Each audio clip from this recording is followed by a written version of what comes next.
students, I am Arshita, your maths lecturer. Today let us discuss about the MCQ question of class 10th from the chapter polynomials. So let us see the question, that is, if alpha and beta are the roots of 4x square plus 3x plus 7 equal to 0, then value of 1 by alpha plus 1 by beta is. So let us solve this question by comparing the given polynomial with the general quadratic polynomial. The given polynomial is of the quadratic one. So let us compare this polynomial with the general form of the quadratic polynomial, that is ax square plus bx plus c equal to 0, and the given polynomial is 4x square plus 3x plus 7 equal to 0. Now, by comparing the values, we are going to get a equals to 4, b equals to 3 and c equals to 7.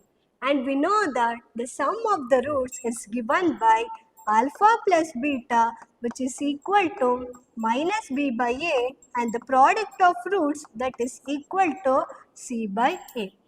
Okay, now we need to find the value of 1 by alpha plus 1 by beta.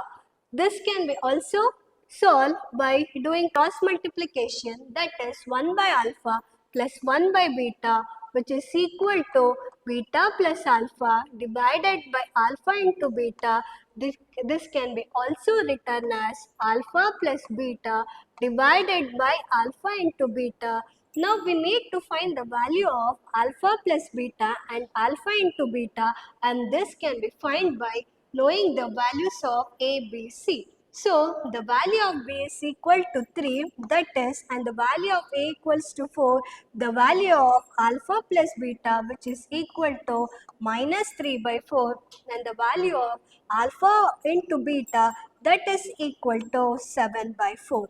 Now, by substituting the value of alpha plus beta and alpha into beta in that expression, this will be equal to the value of alpha plus beta, which is nothing but minus 3 by 4, and value of alpha into beta, that is equal to 7 by 4. This can be also written as minus 3 by 4 into 4 by 7, and 4 and 4 get cancelled, and this is equal to minus 3 by 7. So, what is the value of 1 by alpha plus 1 by beta? And the answer is minus 3 by 7. That is option B, minus 3 by 7. Thank you students, and more videos, please subscribe our channel. Thank you.